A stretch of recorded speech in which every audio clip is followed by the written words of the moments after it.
इस वीडियो में हम लोग जानेंगे चैप्टर 4 यानी कि पॉवर्टी के बारे में। पॉवर्टी यानी कि गरीबी गरीबी के बारे में हम लोग जानेंगे। तो आप लोग सोचते होंगे कि गरीबी तो इतना आसान सा चीज़ है, कोई भी जो व्यक्ति गरीब दिखता हो वो गरीब होगा, है ना? और जो अमीर दिखता हो वो अमीर होगा। पर ऐसा नहीं है। हम लोग जानेंगे कि गरीबी लोगों से क्या क्या करवा सकती है, कैसे जो गरीब हैं और जो अमीर हैं उनमें फ़र्क देखा जा सकता है, किस किस टाइप का गरीब होते हैं इंडिया में, कौन गरीब होते हैं, किस बेसिस पे गरीब को डिफ़ाइन किया जाता है। तो इन सब चीज़ों के बारे में हम लोग इस चैप्टर में जानने का प्रयास करेंगे। ठीक है, ये एक कोट दिया गया है एडम स्मिथ के द्वारा, ये आप पढ़ सकते हो। बट पहले हम लोग एक स्टोरी से स्टार्ट करते हैं। मान लेते हैं कि दो बच्चे थे, एक का नाम था, वैसे इस चैप्टर में नाम दिया गया है अनु और सुधा। ठीक है, तो आप कुछ भी दो नाम ले सकते हो, या तो अनु ले सकते हो या फिर सुधा ले सकते हो या राम लखन कुछ भी। ठीक है, तो एक के जो व्यक्ति थे यानी कि जो अनु थी, उसकी मम्मी जो थी वो डेली काम करती थी। जो आप देखते होगे अर्बन सेंटर्स में या शहर में जो डेली वेज लेबरर्स होते हैं जो डेली काम करते हैं, है ना, वो थी अनु की मम्मा।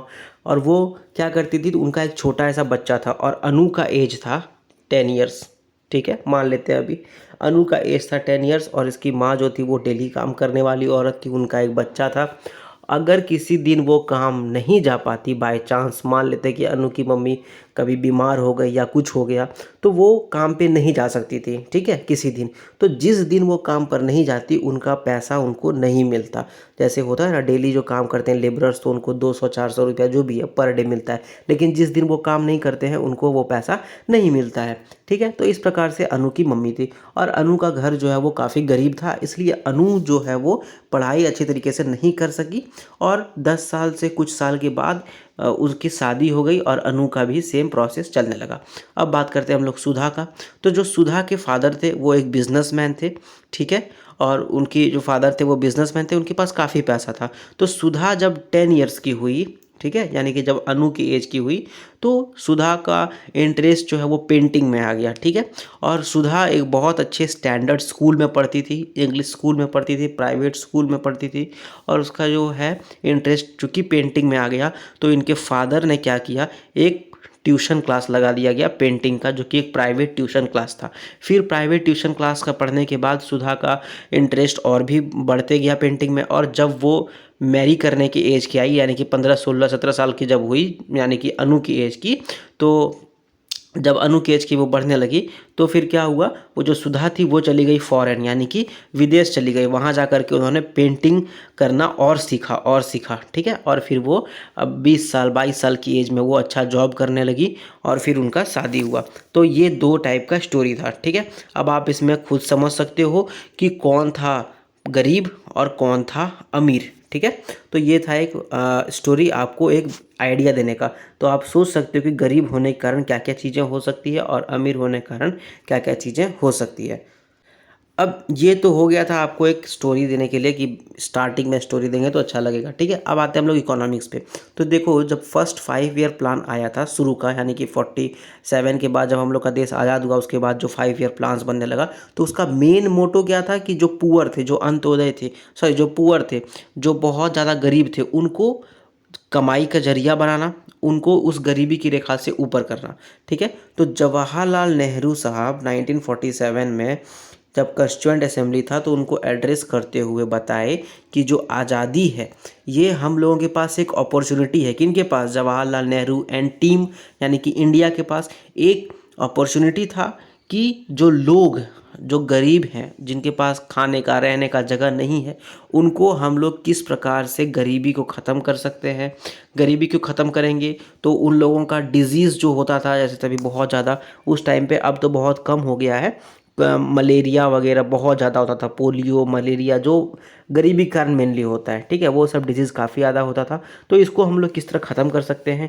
और जो अपॉर्चुनिटी, यानी कि अभी हम लोग देखें सुधा और अनु वाले में, तो सुधा को बहुत ज़्यादा अपॉर्चुनिटी मिल गया था और अनु को वो अपॉर्चुनिटीज़ नहीं मिल सका। तो इस प्रकार से किस तरह से हम लोग अपॉर्चुनिटी में जो इनइक्वालिटी है इसको ख़त्म कर सकते हैं। अभी भारत में करीब 300 मिलियन पीपल, यानी कि करीबन 30 करोड़ लोग। ठीक है, अब 30 करोड़ लोग तो काफ़ी सारे देश के जो जनसंख्या होते हैं, देश का जो पॉपुलेशन होता है उससे भी ज़्यादा है। तो भारत में करीबन 30 करोड़ लोग जो है सो जो पॉवर्टी के नीचे, यानी कि जिनको खाने पीने रहने का दिक्कत है, एक तरह से कह सकते हो आप, ठीक है।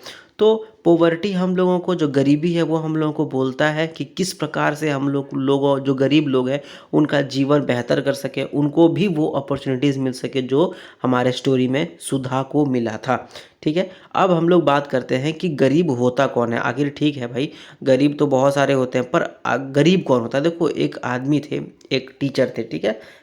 इनफैक्ट दो स्कॉलर्स थे। एक का नाम था शाहीन रफ़ी खान और दूसरे का नाम था डेमियन क्लेन। उन्होंने कहा कि पोवर्टी क्या है, यानी गरीबी क्या है। तो गरीबी भूख है, यानी कि आपको आज मन करे आप पनीर खाओ, ठीक है, पर आपके पास पैसा ही नहीं है, तो आप पनीर लाओगे कहाँ से, और लाओगे कहाँ से, फिर उसको बनाओगे कहाँ से, इसको खाओगे कहाँ से, या फिर आपके पास पैसा ही नहीं है तो आप होटल में जाके पनीर नहीं खा सकते हो। तो पोवर्टी यानी कि गरीबी भूखमरी है, भूख है।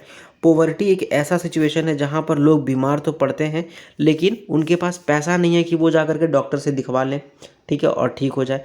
पोवर्टी ये है कि वो स्कूल नहीं जा पाती है, जो अभी हम लोग का अनु वाला स्टोरी में हुआ था कि वो स्कूल नहीं जा पा रही थी, और उनको ये नहीं पता कि वो कैसे पढ़ाई करें, ठीक है। जैसे अभी हम आप जो भी आप हमारे जो भी सुन रहे हो, तो वो आप लोग 11th क्लास में हो गए एटलीस्ट, ठीक है। तो आप लोग पढ़ाई कर पा रहे हो, इसका मतलब आप लोग उतने ज़्यादा भी गरीब नहीं हो, ठीक है। तो वो लोग स्कूल नहीं जा पा रहे हैं, उसके बाद उन लोगों को पढ़ाई नहीं करना आ रहे हो। पोवर्टी यानी कि जो लोग बेरोजगार हैं, एक तरह से वो भी गरीब हैं, ठीक है। गरीबी क्या है? तो गरीबी एक तरह से ये डर है कि आने वाला समय में क्या होगा।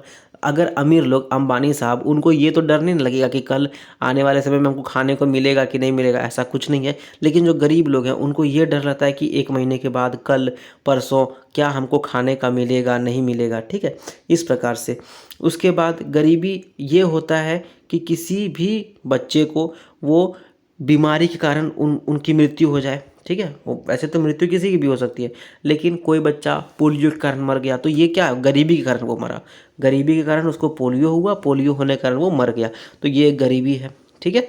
उसके बाद पोवर्टी ये भी है जो अनक्लियर वाटर पीने के कारण बच्चे मर जाए, ठीक है। यानी कि जो गंदे जगह पर रहते हैं, खास करके स्लम एरियाज़ में मेनली गरीब लोग रहते हैं, वहाँ पे पानी साफ़ कभी कभी नहीं आता है। तो जब पानी साफ़ नहीं आता, उसके कारण अगर कोई डिजीज़ हो जाएगा, उसके कारण अगर कोई बीमारी हो जाएगा और बच्चा मर जाएगा, तो ये भी एक गरीबी को दर्शाता है, ठीक है। गरीबी पावरलेसनेस है, यानी कि जिसके पास पावर नहीं है वो गरीब है। जो अमीर लोग हैं उनके पास तो काफ़ी पावर होता है, आप जानते हो ये चीज़, ठीक है। गरीब लोगों के पास रिप्रेजेंटेशन कम होता है, फ्रीडम कम होता है। अभी आप अनु और सुधा वाले स्टोरी में देखें कि वहाँ पर अनु के पास फ्रीडम बहुत कम था, लेकिन सुधा के पास कितने सारे जो है वो फ्रीडम थे, ठीक है ना। वो अपना पेंटिंग का देखा, सुधा जो अपना पेंटिंग करने लगी, ठीक है, इस प्रकार से। तो अब हम लोग समझ गए गरीब वाला क्या कहानी है। अब आप लोग खुद इमेजिन करो कि गरीब लोगों का क्या क्या होता है। देखो, गरीब लोग मेनली कहाँ रहते हैं? कच्चा हाउस में, ठीक है। अब तो खैर गवर्नमेंट का बहुत ज़्यादा सराहनीय कदम है कि वो पक्का हाउस लगभग बहुत जगह बनाया जा रहा है। तो गरीब लोग कच्चा हाउस में रहते हैं। बहुत जगह तो गरीब लोगों के पास घर भी नहीं होता है अपना, ठीक है। गरीब लोगों के पास उनका खुद का ज़मीन नहीं होता है, ठीक है। उसके बाद गरीब लोगों के पास खाने का कुछ शायद नहीं होता हो कभी कभार, ठीक है। गरीब लोगों के पास जो उनका रोज़गार का जरिया है वो काफ़ी ज़्यादा अनस्टेबल है। यानी कि वो आज जैसे भी हम लोग देखें अनु और सुधा अगेन, तो उसमें क्या हुआ, अनु की मम्मा जो है वो डेली काम करती थी, ठीक है। जिस दिन उनका तबीयत ख़राब हुआ था तो उस दिन उनको काम नहीं मिला था, तो उनका पैसा चला गया, ठीक है, उनकी आमदनी नहीं हुई। तो ये भी एक गरीब लोगों को अनस्टेबल एम्प्लॉयमेंट फेस करना पड़ता है, ठीक है। मेल न्यूट्रिशन काफ़ी होता है क्योंकि उनको सही खाना नहीं मिलता है, इसलिए उनका जो शारीरिक जो ज़रूरत है वो कभी कभार पूरा नहीं होता है। जो न्यूट्रिशंस चाहिए उनको वो पूरा नहीं होता। फॉर एग्जांपल, अगर आप देखोगे एक हेल्दी डाइट में लोगों को चाहिए कि मछली खाए, ठीक है, मछली खाए, लेकिन गरीब लोगों के पास पैसा नहीं है तो वो मछली कहाँ से खाएगा, ठीक है। तो इस प्रकार से आप लोग खुद ही सोचो कि क्या क्या हो सकता है गरीब लोगों के साथ, ठीक है। गरीब लोगों के पास कभी कभी इलेक्ट्रिसिटी नहीं होता है, ठीक है। गरीब लोग जो है वो एलपीजी सिलेंडर तो अब बहुत ज़्यादा गवर्नमेंट देने लगी, बट गरीब लोगों के पास कभी कभार एलपीजी सिलेंडर्स में नहीं होता है, वो लकड़ी में जलाते हैं और खाना बनाते हैं। गरीब लोगों के पास सेफ़ ड्रिंकिंग वाटर नहीं होता है, तो इस प्रकार से, ठीक है। तो ये लोग जो है वो गरीब लोगों के एक तरह से कैरेक्टरिस्टिक्स आप कह सकते हो, ठीक है। तो ये सब तो था कैरेक्टरिस्टिक्स। अब इकोनॉमिस्ट जो हैं, जो आर्थिक जो जानकारी रखते हैं लोग, यानी कि इकोनॉमिस्ट लोग जो हैं, वो पुअर को यानी कि गरीबी को उनके ऑक्यूपेशन यानी वो क्या काम करते हैं और उनके पास कितना आर्थिक चीज़ें हैं, यानी कि क्या उनके पास घर है, क्या उनके पास ज़मीन है, ये सब चीज़ों पर वो तोलते हैं कि कौन गरीब है और कौन नहीं है, ठीक है। मेनली जो गरीब लोग होते हैं वो मेनली, जैसे आप देखोगे गांव में कि जो कोई एक आदमी होगा, ठीक है, खास करके अपर कास्ट वाले लोग, तो उनका खेत होता है और खेत में ये लोग जो काम कर रहे हैं ना, ये गरीब लोग हैं। ये क्या करते हैं, वहाँ पर बस आकर के काम करते हैं और अपना पैसा या फिर उनका अनाज जो भी उपजाया जाता है इस खेत में से, वो उनका कुछ परसेंट ले लेते हैं, लेकिन ये ज़मीन जो है वो किसी और का है। तो इस प्रकार से जो एग्रीकल्चरल लेबरर्स हैं, जो कल्टीवेटर्स हैं, वो सब गरीब कहा जा सकता है, क्योंकि ये खेत इनका नहीं है, ये बस काम करने आए हुए हैं। तो ये खेत किसी और का है, ठीक है। तो ये लोग एक तरह से गरीब कहा जा सकता है। ये तो हो गया गांव का बात। अब शहर में देखो आप, शहर में मेनली गरीब लोग कौन होता है, तो ये गांव में देखो आप, जब खेती बाड़ी होता है तो खेती बाड़ी मेनली कब होता है, सीज़न में, साल भर में मान लेते हैं कि 8 महीना होता हो, ठीक है। 4 महीना तो वो लोग बेरोजगार रहेंगे। अब ये लोग क्या करेंगे, चल जाएंगे शहर में काम करने के लिए। शहर में काम करेंगे तो वहाँ पर क्या काम करेंगे, घर बन रहा है कहीं पर तो वहाँ पे लेबर का काम कर लिया या मिस्त्री का काम कर लिया, ठीक है, या फिर कहीं पर और कोई ड्यूटी है तो वो कर लिया, डेली वाला काम कर लिया। तो इस प्रकार से जो लोग गांव से जाते हैं शहर में, वो वहाँ पर मेनली एक तरह से गरीब टाइप का ही वहाँ पे रहते हैं और गरीब ही रहते हैं वहाँ पर, ठीक है। उसके बाद वो अपना काम, हो सकता है कि वो ठेला चलाते हों, तो इस प्रकार के लोग जो है वो गरीब कहा जा सकता है। तो अब देखो, भारत में जब इंडिपेंडेंस से पहले दादा भाई नौरोजी नाम के एक व्यक्ति थे, आपको शायद पता ही होगा। उन्होंने एक कॉन्सेप्ट दिया था पोवर्टी लाइन का, यानी कि एक ऐसा लाइन जिसके राइट साइड में जो है वो अमीर लोग हैं, ठीक है, और लेफ्ट साइड में जो है वो गरीब लोग हैं, ठीक है। तो इस प्रकार का उन्होंने कॉन्सेप्ट दिया हुआ था।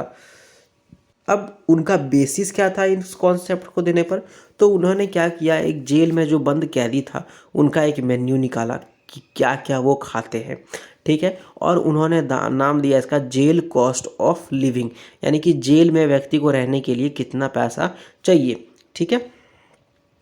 तो उस प्रकार से उन्होंने एक पॉवर्टी लाइन निकाला कि कितने लोग होंगे।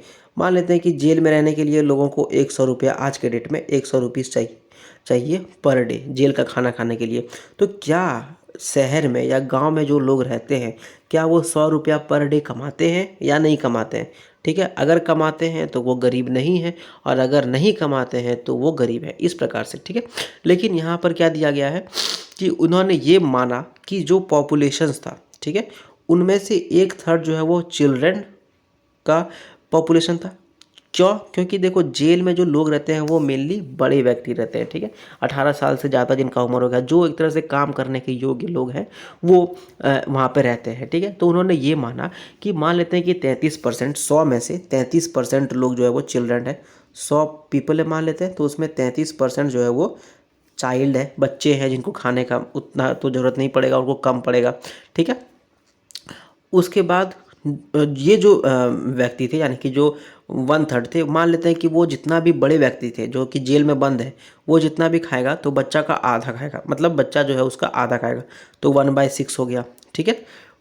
उसके बाद उसके बाद उन्होंने जो है वो अ, उसके बाद उन्होंने ये माना कि मान लेते हैं कि जैसे अभी 33% था ना, तो बच्चे का 33% था पॉपुलेशन का, टोटल पॉपुलेशन का, तो उसमें से जो है आधा बच्चे जो है वो आधा खाएंगे इसका, आपका क्या नाम, एडल्ट का डाइट का, मतलब कि हाफ, और जो हाफ बच गया बच्चा वो बहुत छोटा होगा, मान लेते हैं वो न्यू बॉर्न बेबी होगा, या फिर 6 महीने का, 1 महीने का, 2 महीने का, या फिर 1 साल का, 2 साल का, 5 साल का, तो वो तो बड़े लोगों का आधा नहीं खाएंगे, ठीक है। तो इस प्रकार से उन्होंने एक कैलकुलेशन निकाला और फिर वो बोले कि टोटल जो है वो 3/4 बनता है, ठीक है। उसके बाद 3 सेगमेंट यानी कि 3/4 जो बनता है वो वेटेड एवरेज बनता है लोगों के कंजम्पशन का। हर व्यक्ति जो है वो मान लिया गया कि जो जेल में रहने वाले व्यक्ति हैं अगर उनको 100 रुपये का ज़रूरत है तो बाहर में रहने वाले व्यक्ति को, बच्चे, वुमेन्स और एडल्ट्स इंक्लूडेड, उनको 75 रुपीज़ चाहिए, ठीक है, रहने के लिए। तो वो 3/4 था। उस प्रकार से उन्होंने एक निकाला। ये तो बहुत पुराना बात हो गया। फिर 1962 में प्लानिंग कमीशन आता है जिसको अब हम लोग नीति आयोग बोलते हैं। उन्होंने एक टास्क फोर्स बैठाया, यानी कि एक कमेटी बैठाया गया जिसका नाम दिया गया task force on projection at minimum needs and effective consumption demand. फिर 1989 और 2005 में एक्सपर्ट ग्रुप को बैठाया गया और उन्होंने उनको बोला गया कि आप कैटेगराइज करो पुअर और नॉन पुअर के बारे में, ठीक है। तो इस प्रकार से उन्होंने बताया कि देखो ये टाइप है, ये हो गया आपका पुअर वाला, यानी कि यहाँ लिखा हुआ ये पुअर वाला, ये नॉन पुअर वाला। पुअर वाले में 3 तरह का कैटेगरी होता है। पहला होता है पुअर यानी कि गरीब, दूसरा होता है बहुत गरीब और तीसरा होता है बहुत ज़्यादा ही गरीब, ठीक है। फिर नॉन पुअर में आता है थोड़ा सा, मतलब जो वो पुअर नहीं है लेकिन वो अगर उनका ख़राब स्थिति हुआ तो वो पुअर बन सकते हैं, यानी कि वो गरीब बन सकते हैं। दूसरा आता है मिडिल क्लास जिसमें मैक्सिमम पीपल भारत में रहते हैं। तीसरा आता है अपर मिडिल क्लास जो कि उनका अच्छा खासा, मतलब पैसा कौड़ी उनके पास अच्छा खासा है। उसके बाद आता है अमीर, फिर आता है बहुत ज़्यादा अमीर, फिर आता है मिलियनेयर्स जो कि आजकल बहुत लोग बन रहे हैं, फिर आता है बिलियनेयर्स जैसे कि गौतम अडानी, आजकल पता नहीं क्या चल रहा है उनके साथ। उनके उसके बाद क्या नाम है, अंबानी साहब लोग, ठीक है। तो इस प्रकार से वो जब हो गए बिलियनर। तो पॉवर्टी को जैसे अभी हम बताया कि आपको बता दिया गया कि कौन कौन से हो गए, एब्सोल्यूट पुअर, वेरी पुअर, फिर पुअर, और नॉन पुअर में not so poor, middle class, upper middle class, rich, very rich, millionaires और फिर बिलियनियर्स। अब पुअर में भी 3 तरह का। पहला हो गया, देखो ये हो गया क्रॉनिक पुअर, दूसरा हो गया ट्रांजिएंट पुअर और तीसरा हो गया नॉन पुअर। तो देखो क्रॉनिक पुअर क्या होता है ना कि ये मैक्सिमम टाइम जो है वो गरीब ही रहते हैं, लेकिन कभी कभार बहुत ज़्यादा गरीब हो जाते हैं। जैसे कि मान लेते हैं कि कोई डेली काम करता है, ठीक है, अब डेली काम करता है, उनको 200 रुपया मिलता है, पूरा परिवार चलाना है, परिवार में 3 व्यक्ति हैं तो तीनों का मिला कितना हो गया, 75 रुपया पर डे का हिसाब लगाते हैं तो 75 तिया 200, ठीक है। मान लेते हैं उसको 300 रुपया पर डे मिलता है तो ठीक है, उनका घर बार चल रहा है। लेकिन उनको हो गया बीमारी, अब वो तो काम करने आएंगे नहीं, ठीक है। तो वो क्या है, वो तो मेनली हमेशा लगभग वो गरीब ही रहते हैं, लेकिन कभी कभार उनका स्थिति ख़राब हो गया, उनको उनका जो है बीमारी हो गया उनको, तो वो बहुत ज़्यादा गरीब हो जाते हैं, ठीक है। दूसरा आता है ट्रांजिएंट पुअर जो कि कभी कभार गरीब होता है, ठीक है, कभी कभार वो जो है वो गरीब होते हैं और मैक्सिमम टाइम वो जो है चरण, यानी कि वो गरीबी रेखा के ऊपर नीचे होते रहते हैं। अगर अच्छा खासा उनको पेमेंट मिल गया तो वो ऊपर हो गए, कम पेमेंट मिला तो नीचे हो गए, इस प्रकार से, ठीक है। उसके बाद नॉन पुअर जो है वो कौन होते हैं, जो गरीबी रेखा के मोस्ट ऑफ द टाइम वो गरीबी रेखा के ऊपर ही रहते हैं, लेकिन कभी कभार अगर बहुत बड़ा सिचुएशन हो गया, जैसे कि कोई बीमार पड़ गया लंबा वाला, किसी को कैंसर हो गया, तो इस प्रकार से वो जो है सो कभी कभार वो ओकेजनली पुअर हो सकते हैं, तो ये उसको बोलते हैं हम लोग नॉन पुअर। तो अब पोवर्टी लाइन जो हम लोग गरीबी रेखा बोल रहे थे, इसको हम लोग कैसे डिफाइन करेंगे गरीबी रेखा में। तो देखो गरीबी रेखा को डिफाइन करने के लिए एक तरीका निकाला गया। तरीका क्या था, पहला तरीका था कि लोग कितना कमाते हैं, ठीक है, या कितना एक्सपेंडिचर करते हैं, मतलब कि कितना खर्च करते हैं, ठीक है। पहला हो गया खर्च, एक्सपेंडिचर, और दूसरा हो गया कि लोग तो खाना खा करके ही रहेंगे ना, तो वो कितना कैलोरी लेते हैं, यानी कि कितना वो खाना खाते हैं, ठीक है। आप लोग ये चलो खाना कितना खाते हैं और कितना कैलोरी का खाना खाते हैं, इस प्रकार से। तो पहला हो गया, अगर कैलोरी वाला बात करें तो जो लोग रूरल एरियाज़ में थे, यानी कि रूरल एरियाज़ में क्यों, क्योंकि देखो वहाँ पर तो मेहनत वाला काम होता है मेनली। अगर आप खेत में काम कर रहे हो तो ज़्यादा मेहनत लगेगा, तो वहाँ पे खाना भी ज़्यादा खाना पड़ेगा। तो जो लोग 2400 कैलोरी से ज़्यादा खाना खाते थे वो गरीब नहीं थे, लेकिन 2400 कैलोरी से कम खाना खाते थे वो लोग गरीब थे। वहीं अगर शहर वाले एरिया में कम आपको शारीरिक काम करना पड़ता है, जैसे कि अगर कोई ठेला चला रहा है तो वो क्या कर रहा है, जो अगर कोई स्ट्रीट वेंडर है, यानी कि वो फल बेच रहा है, तो वो बस खड़ा खड़ा वहाँ पे फल बेच रहा है, उसको ज़्यादा शारीरिक काम नहीं करना पड़ता है। तो इसलिए अर्बन एरियाज़ में 2100 कैलोरीज रखा गया। तो 2100 कैलोरी से जो ऊपर था वो जो है पुअर नहीं थे, यानी कि वो गरीब नहीं थे, और उससे कम 2100 कैलोरी से कम तो वो गरीब थे। ठीक है, उसी प्रकार 2011-12 में पैसे के हिसाब से अगर निकाला जाए तो 816 रुपया पर मंथ अगर निकालें अर्बन एरियाज़ में, रूरल एरियाज़ में, तो 816 रुपया अगर कोई कमा रहा है, ठीक है, एक महीने में, तो वो गरीब नहीं है। वहीं अगर 1000 रुपया कोई कमा रहा है शहरी क्षेत्रों में, तो वो गरीब नहीं है। ठीक है, इस प्रकार से निकाला जाता है। ओ, हालांकि ये जो अभी हम लोग सिचुएशन पढ़े कि पुअर में जो है अलग अलग टाइप के पुअर होते हैं, रिच भी अलग अलग टाइप के होते हैं, और 2400 कैलोरीज, 2100 कैलोरीज, जितना चीज़ें भी अभी हम लोग पढ़े, इसको इकोनॉमिस्ट लोग बोलते हैं कि इस स्कीम में कुछ प्रॉब्लम्स है। प्रॉब्लम पहला ये है कि जितने भी पुअर लोग हैं, यानी कि जितने भी गरीब लोग हैं, उसको हम लोग एक साथ मिला दिए हैं। ठीक है, और हम लोग ये डिफ्रेंशिएट नहीं कर पा रहे हैं कि कौन बहुत ज़्यादा पुअर होता है। जैसे अभी हम लोग 2400 कैलोरीज में ये नहीं बता सकते हैं कि कौन सबसे ज़्यादा पुअर है या बहुत ज़्यादा पुअर है, और कौन जो है वो कम गरीब है। ठीक है, बस हम लोग समझते हैं कि हाँ ये गरीब है, ये अमीर है। ठीक है, तो ये गवर्नमेंट स्कीम के लिए ठीक हो सकता है, लेकिन ये आप ये नहीं बता सकते हैं कि किसको सबसे ज़्यादा ज़रूरत है अभी गवर्नमेंट के हेल्प का या लोगों के हेल्प का। ठीक है, और इकोनॉमिस्ट लोग ये भी बोलते हैं कि ये जो फैक्टर था, एक था पहला खाने वाला जो कि कैलोरीज हो गया, और दूसरा था इनकम वाला। इसके अलावे भी कुछ कुछ चीज़ें हो सकती है, जैसे कि पहला ये था कि जो बेसिक एजुकेशन, जो अभी हम लोग अनुसुधा वगैरह में देखें कि जो बच्चे उनको बेसिक एजुकेशन मिलता है या नहीं मिलता है, क्या उनका हेल्थ जो है वो, क्या उनका स्वास्थ्य जो है उसके लिए कुछ चीज़ें हैं, क्या बेसिस है उसका, स्वास्थ्य सबको मिलता है या नहीं मिलता है, क्या उनको पानी, रहने का साफ़ पानी, सैनिटेशन यानी कि बाथरूम वगैरह, घर वगैरह मिलता है या नहीं मिलता है। तो ये सब चीज़ों को भी हम लोग ध्यान में रख के पॉवर्टी लाइन को बना सकते हैं। ठीक है, उसके बाद आज के डेट का जो पॉवर्टी लाइन जो भी हम लोग पढ़े, उसमें ये बात भी ध्यान में नहीं रखा गया है कि इलिटरेसी यानी कि कौन लोग पढ़ने, किसको पढ़ना आता है, किसको पढ़ना नहीं आता है, किन का स्वास्थ्य खराब है, किन का स्वास्थ्य सही है, क्या लोगों के पास रिसोर्सेज है, और क्या लोगों के पास पॉलिटिकल और सिविल फ्रीडम है या नहीं है। तो इन सब चीज़ों के बारे में भी ध्यान नहीं रखा गया है। तो ये जो हमारा पॉइंट ऑफ व्यू था कि अलग अलग चीज़ों को भी ध्यान में रखा जाना चाहिए, इस हिसाब से ये बताया जा सकता है कि डेवलपमेंट यानी कि विकास तब होता है जब लोग जो अपने जीवन में कर सकते हैं उनके, फॉर एग्ज़ाम्पल कोई इंसान चाहता है कि वो माउंट एवरेस्ट चढ़े, ठीक है, गरीब आदमी है बहुत, लेकिन उसके साथ में हो गया बीमारी, ठीक है, उनका स्वास्थ्य हो गया ख़राब, उनके पास पैसा है नहीं, वो हॉस्पिटल जा नहीं सकते हैं, अपना इलाज नहीं करवा सकते, तो वो माउंट एवरेस्ट नहीं चल सकते हैं।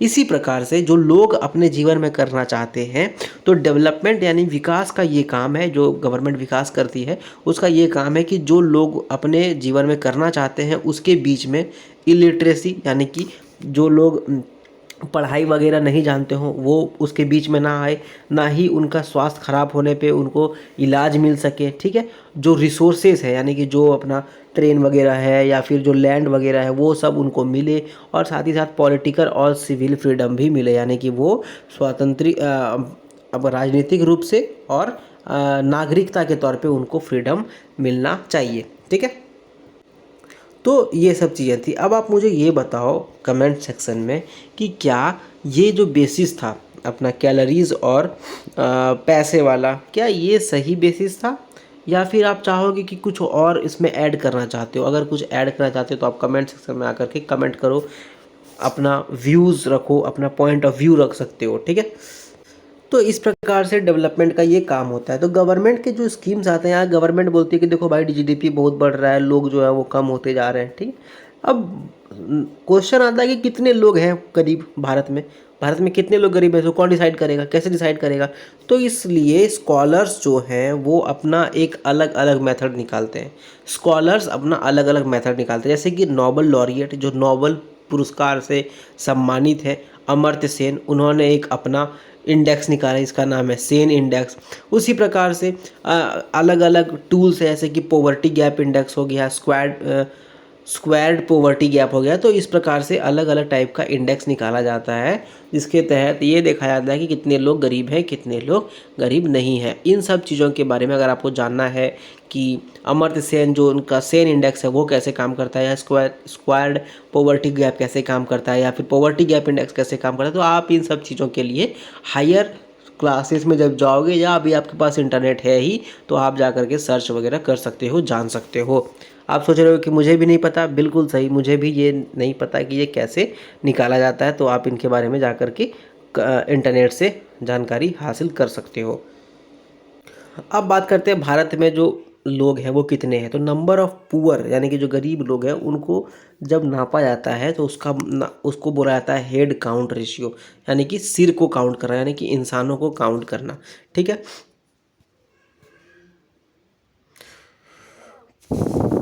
तो देखो, जो ऑफिशियल डेटा है वो नीति आयोग के द्वारा निकाला जाता है। नीति आयोग आप जानते हो क्या है, ठीक है। अच्छा, एक क्वेश्चन और है, आप नीति आयोग का फुल फॉर्म कमेंट सेक्शन में कमेंट कर सकते हो, ठीक है। अब नीति आयोग जो है इसको जारी करते हैं, और इनका जो सैंपल है वो निकालता है NSSO, यानी कि नेशनल सैंपल सर्वे ऑर्गेनाइजेशन, ठीक है, जिसको कि नेशनल स्टैटिस्टिकल ऑफिस भी कहा जाता है अब। तो 1973 से 2012 के बीच में भारत ने काफ़ी ज़्यादा तरक्की हासिल की है, और काफ़ी लोगों को पॉवर्टी से निकाला है बाहर, ठीक है। 1993 में 1973 और 74 के बीच में कुछ 320 मिलियन यानी कि 32 करोड़ लोग जो है वो गरीबी रेखा से नीचे थे, लेकिन 2011-12 में ये 27 करोड़ लोग हुआ। अब ये आप सोच रहे हो कि बस 5 करोड़, बिल्कुल नहीं। 1973 में कितना कम जनसंख्या था भारत का, और 2011-12 में कितना ज़्यादा हो गया। उस प्रकार से भी अगर देखो तो करीबन अच्छा खासा यहाँ पर लोगों को गरीबी रेखा से निकाला गया है, ठीक है। यहाँ पे आप देख सकते हो इस ग्राफ में 1973-4 में लगभग 320 मिलियन था, ठीक है। और फिर ये कम होते होते यहाँ पर आ गया 270 मिलियन। ये रूरल अर्बन है, यानी कि जो गरीब जो गांव में रहते हैं, और ये अर्बन एरियाज़ में, ठीक है। आप देखो ट्रेंड, देखो यहाँ पर पहले गिरते गया, फिर थोड़ा सा ऊपर उठा, मतलब गरीब ज़्यादा हो गए, फिर नीचे गरीब लोग कम होते जा रहे हैं, ठीक है। हेड काउंट रेशियो देखो, यानी कि अगर 100 लोगों में 1973-74 में लगभग 55-58% लोग जो है वो गरीब थे, और रूरल एरियाज़ में, गांव वाले एरियाज़ में, और शहर वाले एरियाज़ में लगभग 50%, जो कि 2011-12 में आते आते ये लगभग आपका 15% हो गया शहर वाले एरिया में, और गांव वाले एरिया में लगभग 25% हो गया, ठीक है। और यहाँ पर आप डाटा देख सकते हो। तो जैसे मैंने आपको बताया कि 73-74 में 55% था, और 2011-12 में ये 22% हो गया। अब ये बात भी आप, ये चीज़ों से भी आप समझ सकते हो कि जो लोग गरीब गांव में रहते हैं वो मेनली गरीब होते हैं, जो लोग शहर में रहते हैं वो मेनली मतलब गरीब तो नहीं होते हैं, ठीक है। तो इस प्रकार से आप देख सकते हो। तो 1973-74 में आप देखो तो 80% लोग जो है वो गरीब आपका गांव में रहते थे, ठीक है, गांव वाले एरिया में रहते थे। और ये सिचुएशन 2011-12 में कुछ हद तक तो चेंज हुआ है, लेकिन बहुत ज़्यादा चेंज नहीं हुआ, यानी कि जो पुअर है वो अभी भी आपका गांव में ही रह रहे हैं। अब आप मुझे ये बताओ कि ये सिचुएशन कैसे ठीक किया जा सकता है, ठीक है। अब आप देख सकते हो कि कुछ कुछ जो बड़े बड़े राज्य हैं उनमें कैसा पॉवर्टी देखने को मिल सकता है। फॉर एग्जांपल अगर बिहार में आप देखो तो 63-34। अच्छा, आप देखो महाराष्ट्र में देखो कितना कम पॉवर्टी है, क्योंकि यहाँ पर काफ़ी ज़्यादा लोगों के पास पैसा वगैरह हो गया है, ठीक है। तो इस प्रकार से अब एक चीज़ और आप देखो इस ग्राफ से कि 1973 ये वाला है 1973 का, और 2001 एंड 12 में देखो कितना, 11-12 में कितना कम हो गया। आंध्र प्रदेश में मात्र 11% रहा, ठीक है, गरीब लोग। उसके बाद आप देखो महाराष्ट्र में 24%, उसी प्रकार राजस्थान में देखो 16%। इस प्रकार से, हालांकि बिहार जो है वो नंबर 1 पे एक तरह से है, इनफैक्ट नंबर 2 पर है 34% के साथ, और यूपी में बहुत ज़्यादा है 36%। तो इसको कम करने का ज़रूरत है, ठीक है। अब मैंने आपको पहले बताया था कि जो परसेंटेज है पॉवर्टी का वो कमते जा रहा है, ठीक है। 1973-74 में जैसे मैंने बताया 55% था, 2011-12 में 22% हो गया, यानी कि 33% तो एटलीस्ट कम हुआ, ठीक है। आप सोचो कितना ज़्यादा तरक्की किया भारत उस टाइम पे, ठीक है। उसके बाद लेकिन अब देखो तमिलनाडु, उत्तर प्रदेश, बिहार, मध्य प्रदेश, यहाँ पर काफ़ी ज़्यादा पुअर है लोग हैं, क्या रीज़न हो सकता है कि बंगाल में, वेस्ट बंगाल में, बिहार में, उत्तर प्रदेश में लोग बहुत ज़्यादा गरीब हैं? इसका रीज़न क्या हो सकता है, आप मुझे कमेंट में बताओ। तो अभी हम लोग जान गए कि गरीब क्या होता है, गरीबी रेखा क्या होता है। अब गरीबी आती क्यों है, क्या कारण है कि गरीबी आता है? तो गरीबी आने के कुछ कुछ कारण है। पहला आता है इंस्टीट्यूशनल और सोशल फैक्टर, यानी कि जो सामाजिक कारण है वो भी होता है और इंस्टीट्यूशनल फैक्टर्स भी होता है। ठीक है, जैसे कि मान लो जो गरीब है, आप देखो खुद से आप दिमाग लगाओ कि जितने भी आपके एरिया में गरीब लोग हैं उनको क्वालिटी एजुकेशन नहीं मिलता होगा, वो अच्छे से पढ़ाई वढ़ाई नहीं करते होंगे। ठीक है, उनके बच्चे लोग जो है पढ़ाई नहीं करते होंगे अच्छे तरीके से, इसलिए वो गरीब रह सकते हैं। चूँकि वो पढ़ाई नहीं करते हैं तो उनके पास अच्छा खासा स्किल्स नहीं आ पाता है, चूँकि उनके पास स्किल नहीं आता है तो इसलिए वो बेटर इनकम्स नहीं कर सकते। आपको एक एग्जांपल देता हूँ। देखो एक इंजीनियर है, ठीक है, उन्होंने बीटेक किया है, वो 25 साल तक पढ़ाई करते रहा। ठीक है, आज वो 26 साल में उसको नौकरी मिला, वो कितना कमाएगा? मान लेते हैं कि वो 1 लाख रुपया पर मंथ कमाएगा। ठीक है, दूसरा गरीब बच्चा 10-12 साल से काम कर रहा है, जो कि गैर कानूनी है, बट 12 साल से वो काम कर रहा है। काम करते करते आज उसका एज हो गया 26 साल, इसी के बराबर 26 साल का एज हो गया। आज के डेट में उसके पास कोई खास अच्छा खासा स्किल है नहीं, वो कितना कमाएगा? मान लेते हैं कि बहुत बड़े शहर में भी रात हो, कितना 20,000, क्योंकि वो अभी जोमेटो का डिलीवरी बॉय है, तो कितना कमा रहा है वो? 20,000, यानी कि 20K। कितना अंतर हो गया देखो, ये 80,000 ज़्यादा कमा रहा है, ये 80,000 कम कमा रहा है, इसलिए ये जो है वो पुअर रह गया। ठीक है, उसके बाद जो गरीब, तो साथ ही साथ गरीब लोगों को हेल्थ केयर नहीं मिलता है। ठीक है, उनका स्वास्थ्य सही नहीं होता है। उसके बाद आप देखो कि मेनली जो समाज में छोटे जात के जो लोग रहते हैं, या फिर जो निचली जात के लोग रहते हैं, या फिर जिनका रिलीजियस बैकग्राउंड सही नहीं रहता, फॉर एग्जांपल मान लेते हैं कि मुस्लिम वाले एरिया में जो हिंदू होते हैं, या फिर जो हिंदू वाले एरिया में मुस्लिम रहते हैं, वो मेनली गरीब हो सकता है। ठीक है, उसके बाद उन लोगों को क्या होता है ना, उन लोगों के साथ में डिस्क्रिमिनेशन किया जाता है, यानी कि उन लोगों को स्कूल में नहीं पढ़ने दिया जाता होगा, या उन लोगों के साथ में बोला जाता होगा कि जो बच्चे हैं, छोटे बच्चे, उन लोगों के मतलब कि जो डिस्क्रिमिनेशन जिसके साथ हो रहा है, उन लोगों को बोला जाता हो कि आप मेरे खेत में काम करो, या फिर जो भी है पहले का ज़माना में जो होता था। तो इस प्रकार से ये लोग जो है गरीब हो सकते हैं। तो इस प्रकार से अब हम लोग जाने कि सोशल, इकोनॉमिकल, पॉलिटिकल इनइक्वालिटी कारण हो सकता है। लोग अगर समाज में उनका बहिष्कार कर दें तो वो मतलब गरीब हो सकते हैं। अनएम्प्लॉयमेंट, यानी कि जो लोगों के पास रोज़गार नहीं है वो गरीब हो सकते हैं। जिनके पास काफ़ी ज़्यादा कर्ज है वो गरीब हो सकते हैं। अनइक्वल डिस्ट्रीब्यूशन ऑफ वेल्थ, यानी कि कुछ लोगों के पास काफ़ी पैसा होता है, कुछ लोगों के पास कम पैसा होता है, जिनके पास कम पैसा होता है वो गरीब होते हैं। अब एग्रीगेट, जहाँ पर भी एग्रीगेट आप सब देखो ना, तो इसका मतलब होता है कि सबको मिला करके। तो इसी प्रकार से एग्रीगेट पोवर्टी जो होता है वो जितने भी इंडिविजुअल पोवर्टी को मिला करके एक सम निकाला जाता है, एक जोड़ निकाला जाता है, जिसको कि हम लोग एग्रीगेट पोवर्टी बोल सकते हैं। ठीक है, पोवर्टी जैसे हम लोग जानते हैं कैसे कैसे होता है, फिर और भी उसका कुछ कुछ कारण है। जैसे कि किसी के पास पैसा ही नहीं है तो वो बोलता है ना, पैसा ही पैसा को बनाता है, तो अगर ज़्यादा पैसा होगा तो ज़्यादा पैसा बनेगा। तो इसी प्रकार से जिसके पास कम पैसा है वो गरीब हो सकता है। उनके पास इंफ्रास्ट्रक्चर नहीं है, ठीक है, काम करने के लिए, उनके पास डिमांड नहीं है, उनके पास पॉपुलेशन का प्रेशर है। इस प्रकार से आप लोग देख सकते हो कि हमारे हमारे लोग जो है वो गरीब है। अच्छा, चैप्टर 1 में हम लोग जाने थे ना कि ब्रिटिश इंडिया में कितना ज़्यादा इंडिया को तकलीफ दिया था, ठीक है, ब्रिटिशर्स। तो हुआ क्या था कि लोग जो है वो काफ़ी ज़्यादा गरीब थे। इस प्रकार से उसका इफेक्ट आज भी हम लोग को देखा जा सकता है। हालांकि गवर्नमेंट बहुत काम कर रही है, पर फिर भी वो वाला जो प्रोसेस था, यानी कि ब्रिटिश पीरियड से जो गरीब लोग थे वो काफ़ी गरीब लोग अभी तक उबर नहीं पाए हैं और वो अमीर नहीं बन पाए हैं। ठीक है,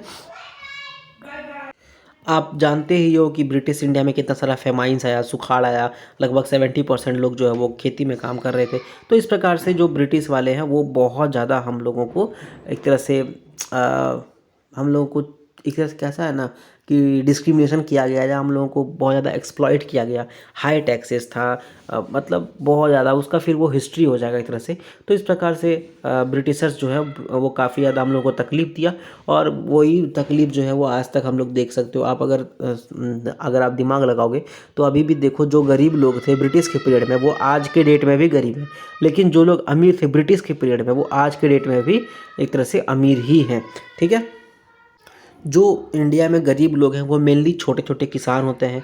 अब किसान जो होते हैं उनका जो लैंड होता है वो काफ़ी ज़्यादा फर्टाइल नहीं होता है, वो बहुत कम फर्टाइल होता है, इसलिए उससे उपज जो होता है, जो उनका फसल होता है वो बहुत कम फसल होता है। और इसलिए फिर वो भगवान से, इंद्र भगवान पे वो क्या बोलता है उसको, डिपेंडेंट रहते हैं कि कब वो बारिश पर गिराएंगे और हमारा जो है वो खेत से फसल निकलेगा। तो इस प्रकार से जो लोग रहते हैं वो छोटे छोटे किसान रहते, छोटे मंझोले किसान, मार्जिनल फार्मर्स, स्मॉल फार्मर्स, उन लोगों का जो है वो लोग मेनली गरीब, आप देख सकते हो वो लोग गरीब रहते हैं।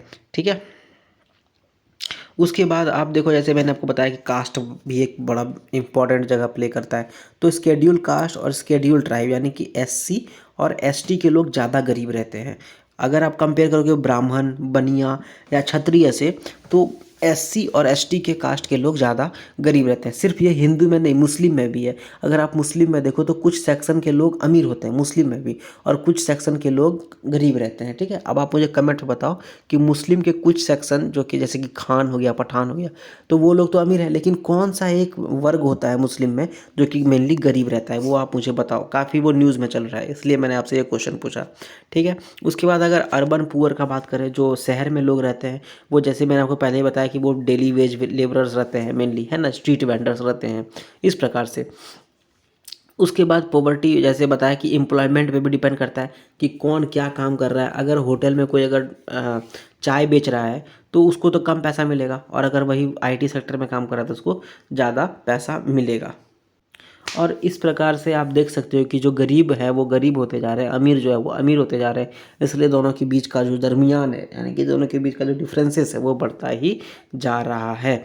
अब गवर्नमेंट तो काफ़ी कुछ कर रही है, गवर्नमेंट पॉलिसीज़ निकालती है, प्रोग्राम्स निकालती है, जो कि पॉवर्टी एलिवेशन के लिए किया जाता है, यानी कि जिसको पॉवर्टी ख़त्म करने के लिए या फिर पॉवर्टी को कम करने का प्रयास किया जाता है। फर्स्ट 5 ईयर प्लान से ही ये काम स्टार्ट हो चुका था।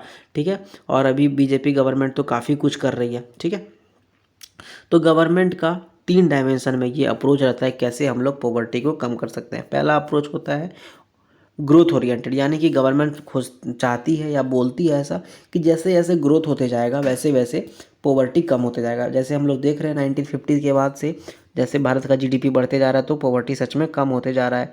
और फिर जैसे ही जीडीपी बढ़ते जाएगा तो लोगों के पास पैसा ज़्यादा आएगा, जैसे ही पैसा ज़्यादा आएगा तो वो गरीब भी कम होंगे। और यही प्लानिंग का मेन फोकस था 1950 से 1960 के बीच में। ठीक है। उसके बाद ये भी एक सोच थी कि जैसे जैसे हम लोग का जीडीपी बढ़ेगा तो एग्रीकल्चर में भी लोगों का नज़रिया बदलेगा, और लोग जो छोटे मोटे किसान जो हैं वो भी अच्छे खासे पैसा कमाएंगे। हालांकि ये जो है बहुत अच्छे तरीके से तो नहीं कहा जा सकता है कि बहुत अच्छे तरीके से एग्रीकल्चर में हम लोग को हासिल हुआ सफलता, लेकिन ग्रीन रिवॉल्यूशन हुआ तो इस प्रकार से कुछ कुछ जो है वो फसल जो है वो ज़्यादा होने लगा, है ना। लेकिन इसमें ये हुआ कि जो बड़े फार्मर्स थे वो और अमीर होते गए और छोटे फार्मर्स को उतना ज़्यादा फ़ायदा नहीं मिला। इसलिए दोनों के बीच का जो गैप है, माने कि इकोनॉमी वाला गैप है, वो काफ़ी ज़्यादा बढ़ते जा रहा है। और हम लोग देख सकते हैं कि अमीर जो है वो अमीर होते जा रहे हैं और गरीब जो है वो गरीब ही होते जा रहे हैं या गरीब ही रह रहे हैं। जैसे कि आप देखो कि मुकेश अंबानी के पास काफ़ी दौलत है, लेकिन जो लोगों के पास, जो छोटे मोटे किसान हैं, उनके पास उतना ज़्यादा दौलत नहीं है। उनका दौलत इनफैक्ट कम होता जा रहा है या उस तेज़ी से नहीं बढ़ रहा है। ठीक है। तो ये एक डायमेंशन था। उसके बाद जो दूसरा डायमेंशन होता है वो ये है कि सेल्फ एम्प्लॉयमेंट लोगों को मिले। जैसे कि गवर्नमेंट का एक प्रोग्राम चलता है MG NREGA, Mahatma Gandhi national rural employment guarantee scheme. ठीक है। उस पे उस तरह से लोगों को, जो गरीब लोग हैं या जो अनएम्प्लॉयड लोग हैं, उनको रोज़गार मिलता है। फिर प्रधानमंत्री रोजगार योजना है, फिर रूरल एम्प्लॉयमेंट जनरेशन प्रोग्राम है, फिर स्वर्ण जयंती शहरी रोजगार योजना है, खादी विलेज इंडस्ट्री कमीशन जो है वो ये सब चलाती है।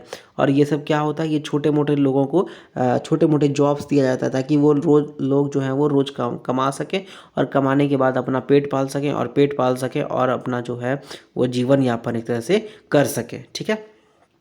तो ये दूसरा हो गया।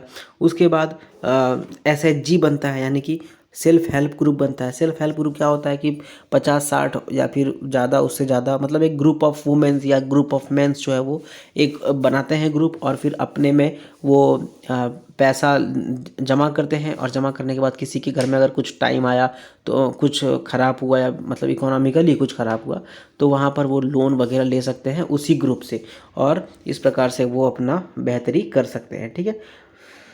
उसके बाद फिर गवर्नमेंट चला रही है नेशनल रूरल लाइवलीहुड मिशन है, जिसको अब दीनदयाल उपाध्याय अंत्योदय योजना, जिसके कारण की जो गवर्नमेंट है वो लोगों को रोजगार देती है, ठीक है, इस प्रकार से। उसके बाद एक आता है जो गवर्नमेंट पीडीएस चलाती है, ठीक है, पीडीएस यानी कि पब्लिक डिस्ट्रीब्यूशन सिस्टम। गवर्नमेंट, देखो आप राशन का शॉप पे जाओगे तो वहाँ पर आपको बहुत सस्ते में दाल चावल जो भी है वो मिल जाता है, खाने का चीज़ है, ठीक है। तो इस प्रकार से गवर्नमेंट ये भी चाहती है कि लोग जो है वो उसका फ़ायदा उठाएं और ज़्यादा गरीब ना बने। और सिर्फ पीडीएस ही नहीं, बल्कि गवर्नमेंट, आप देखो कितना ज़्यादा सरकारी स्कूल्स बन गया है ना आजकल तो। स्वच्छ भारत योजना के तहत गवर्नमेंट आपका वॉशरूम्स बनवा रही है, ठीक है, बाथरूम्स बनवा रही है, घर बनवा रही है। तो ये सब चीज़ें जो है गवर्नमेंट कर रही हैं ताकि लोग जो है वो उसका फ़ायदा उठा सकें और गरीब लोग जो है वो उसको बेहतर कर सकें, ठीक है। और सिर्फ पब्लिक डिस्ट्रीब्यूशन सिस्टम ही नहीं, बल्कि इंटीग्रेटेड चाइल्ड डेवलपमेंट स्कीम हो गया, मिड डे मील हो गया, ठीक है, प्रधानमंत्री ग्राम सड़क योजना, जिसके कारण कि लोग जो है वो गाँवों गाँवों तक शहर आपका रोड बिल्डिंग हुआ है, इस प्रकार से, ठीक है। आप मुझे ये बताओ कि और क्या क्या स्कीम्स है जो गवर्नमेंट चला रही है। फिर गवर्नमेंट जो है वो प्रधानमंत्री जन धन योजना चलाई, जिसके कारण कि बैंक से जो गरीब लोग हैं उनका जो बैंक अकाउंट खोलाया गया, ठीक है। और बैंक अकाउंट खोलाने के कारण उनको काफ़ी ज़्यादा फ़ायदा हुआ। अब जो है गवर्नमेंट मेनली जो डायरेक्ट पैसा डीबीटी यानी कि डायरेक्ट ट्रांसफ़र किया जाता है पैसा उनके अकाउंट में, जो बीच वाले मिडिल मैन थे उनको एलिमिनेट कर दिया जा चुका है, ठीक है। और जो लोग जो बैंक अकाउंट खुलवा रहे थे उनको 1 लाख का एक्सीडेंट इंश्योरेंस और 30,000 रुपये का लाइफ इंश्योरेंस कवर भी मिल रहा है, ठीक है। तो ये सब चीज़ें जो है गवर्नमेंट वो कर रही हैं। अब ये सब तो गवर्नमेंट कर रहा है, तो हम लोगों को as a student of humanities हम लोग को देखना चाहिए कि ये सब चीज़ें कितना ज़्यादा सफल हो सका। मानते हैं कि ये सब चीज़ें कुछ कुछ हद तक सफल हुई, लेकिन ये पूरी तरह से सफल अभी तक नहीं हो सकी है। क्यों नहीं हो सकी है? क्योंकि अभी भी भारत में काफ़ी ज़्यादा हंगर है, भुखमरी है, मेल न्यूट्रिशन है, लोगों के पास पढ़ने का आप कह सकते हो इलिटरेसी है, ठीक है। लोगों के पास बेसिक चीज़ें आज के डेट में भी नहीं है। बहुत सारे जो है घरों में आप देखोगे कि लकड़ी से आज भी खाना बनता है, शौचालय नहीं है, ठीक है, इस प्रकार से। और अभी तक भारत में ऐसा कुछ रेडिकल ट्रांसफॉर्मेशन देखने को नहीं मिला है, ठीक है। उसके बाद जो स्कॉलर्स है वो बोलते हैं कि ये मेनली 3 चीज़ों का कारण होता है। पहला होता है कि जो अनइक्वल डिस्ट्रीब्यूशन ऑफ लैंड, जैसे अपर कास्ट के पास ज़्यादा लैंड होता है, छोटे स्मॉल मार्जिनल फार्मर्स के पास कम लैंड है, ठीक है। उसके बाद जो पॉवर्टी एलिवेशन प्रोग्राम्स है वो डायरेक्ट बेनिफिट नहीं दिया जाता है, ठीक है। और जो नॉन पुअर्स है यानी कि जो उतना पुअर नहीं है, उसका हकदार नहीं है, वो इन सब चीज़ों को ले रहा है। फॉर एग्जांपल पीडीएस जो गवर्नमेंट का चल रहा है ना, वो आज के डेट में 80 करोड़ लोग ले रहे हैं, उसको इस्तेमाल कर रहे हैं। तो भारत में तो 80 करोड़ लोग पुअर नहीं है, ठीक है, इस प्रकार से। तो नॉन पुअर भी उसका इस्तेमाल कर रहे हैं। उसके बाद जो रिसोर्सेज है भारत में वो उसके जितने भी लोग गरीब है उसके तुलना में सफिशिएंट नहीं है, यानी कि पर्याप्त नहीं है। उसके बाद करप्शन है, ऑफिशियल्स लोग करप्शन कर जाते हैं बहुत जगह मिडिल मैन खा जाता है बहुत जगह, ठीक है, इस प्रकार से। तो ठीक है, गवर्नमेंट कर रहा है और इसको जारी रखना चाहिए और इसको चलाते रहना चाहिए और पॉवर्टी कम होगा, बट पॉवर्टी पूरी तरीके से ख़त्म नहीं होगा। तो हम लोग चैप्टर 1 चैप्टर 2 चैप्टर 3 हो कर लिए। हम लोग जान गए पॉवर्टी क्या था, पॉवर्टी के कुछ तरीके जान गए, ठीक है। तो मैंने आपसे जो जो क्वेश्चन पूछा आप उसका प्लीज़ आंसर करना और ट्राई करना आंसर करने का, वरना आप कॉपी में भी लिख सकते हो, जैसे करोगे कमेंट सेक्शन में आंसर उसका भी कर सकते हो। एंड ये आपका ये बॉक्स आप पढ़ लो, रामदास कोरवा रोड टू नोवेरी, अच्छा है बुक, ठीक है, अच्छा मतलब ये दिया हुआ है। तो इस वीडियो में बस इतना ही एंड आई होप कि ये वीडियो आपको अच्छा लगा। अगर ये वीडियो आपको अच्छा लगा तो आप इसको लाइक करो, दोस्तों के साथ शेयर करो, कुछ भी पूछना है बताना है तो कमेंट करो, चैनल को सब्सक्राइब करो and thank you very much.